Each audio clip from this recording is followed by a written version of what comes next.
जो सर्जरी होती है मैम, उसको लेकर भी कई तरीके के डर लोगों के जहन में, कई सवाल होते हैं, इसके कोई साइड इफेक्ट्स भी होते हैं क्या? नहीं, सर्जरी का देखिए ऐसा कोई मेजर साइड इफ़ेक्ट्स नहीं है। सर्जरी का अब डिपेंडिंग ऑन दैट कि अगर आपकी एज ज़्यादा है या कोई पहले से ही मॉर्बिडिटी है पेशेंट्स के अंदर, तो उसमें कुछ कॉम्प्लिकेशंस हो सकते हैं वो, but as such breast surgery के ऐसे कोई मेजर कॉम्प्लिकेशंस नहीं होते हैं, उसमें डरने की कोई आवश्यकता नहीं है। मैं सभी महिलाओं को यही कहना चाहूँगी कि काफ़ी बार क्या होता है कि जैसे ही कैंसर हुआ, हमारे जहन में एक डर आ जाता है कि अब कैंसर हो गया है, अब क्या करें, अब तो कुछ नहीं हो सकता इसका। काफ़ी बार क्या वही होता है कि क्योंकि हमारे पास अवेयरनेस नहीं होती है कि हमारे कैंसर का पूरी तरह से इलाज है, तो उसी चक्कर में लेट पे लेट करते चले जाते हैं और वो एडवांस स्टेज में हो जाता है।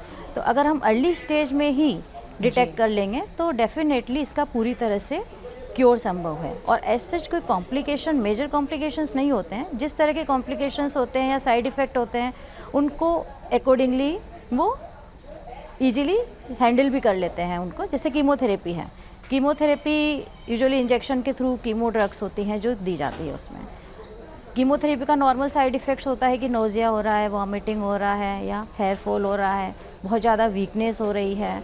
तो ये टेम्पररी साइड इफ़ेक्ट्स होते हैं जो डे बाय डे ठीक हो जाते हैं। रेडिएशन है, अब रेडिएशन थेरेपी का कोई ऐसा कोई मेजर कॉम्प्लिकेशन नहीं होता है उसमें। तो ओवरऑल हमें ट्रीटमेंट के कॉम्प्लिकेशन से नहीं डरना चाहिए, कंप्लीट इलाज कराना चाहिए। ठीक है डॉक्टर ललिता, साथ ही ये भी समझना चाहेंगे जैसे कि आपने बोला कि complete removal of breast is also part of surgery, मतलब ये भी एक तरीका है ट्रीटमेंट का।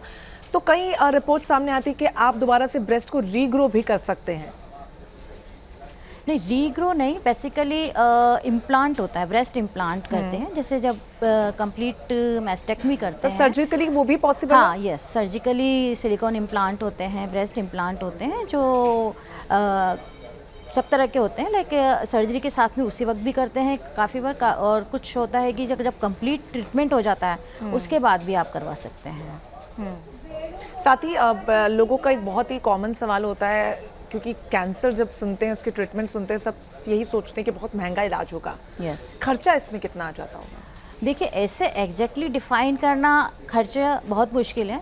देखिए अगर हम गवर्नमेंट की देखें तो अभी गवर्नमेंट ने काफ़ी फैसिलिटीज़ प्रोवाइड किया हुआ है। जो कैंसर हॉस्पिटल्स हैं उनमें कीमोथेरेपी ड्रग्स फ्री अवेलेबल है, रेडिएशन ट्रीटमेंट फ्रीली अवेलेबल है, और पूरा ट्रीटमेंट ही फ्रीली अवेलेबल है। कुछ नॉर्मल से नॉमिनल से खर्चे होते हैं, हाँ, बट डेफिनेटली जो प्राइवेट कॉरपोरेट हॉस्पिटल्स हैं वहाँ पे तो ट्रीटमेंट आपका कॉस्टली हो सकता है। जब हम ट्रीटमेंट ले लेते हैं डॉक्टर ललिता, उसके बाद कुछ पोस्ट इफेक्ट्स देखने को मिल सकते हैं, या फिर कुछ ध्यान रखने वाली कोई बातें, जो टिप्स आप बताना चाहें कि इन चीज़ों का ख्याल रखें भले कंप्लीटली क्योर भी हो जाए आपका कैंसर? जी, कंप्लीट क्योर होने के बाद एक तो हमें रेगुलर फॉलोअप पे आना है।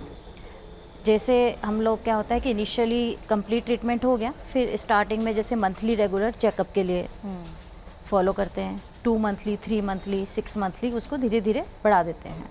उस रेगुलर फॉलोअप में एक तो हम ब्रेस्ट एग्जामिनेशन होता है, दूसरा कुछ अगर टेस्ट रिक्वायर्ड होते हैं एज पर कंडीशन वो रिकमेंड करते हैं। तो उसमें काफ़ी बार क्या होता है कि पेशेंट सोचता है कि मैं तो ठीक हो गया हूँ, अब मुझे जाने की ज़रूरत नहीं है, तो पेशेंट फॉलोअप लॉस्ट हो जाता है। और आ रहे हैं हमारे पास 1 साल या 2 साल बाद जब आते हैं पेशेंट, तो सडनली वो बीमारी फिर से दूसरे ऑर्गन्स में स्प्रेड हो सकती है, मेटास्टेसिस हो सकता है, उसके साथ में आते हैं। तो रेगुलर चेकअप कराना बहुत ज़रूरी है।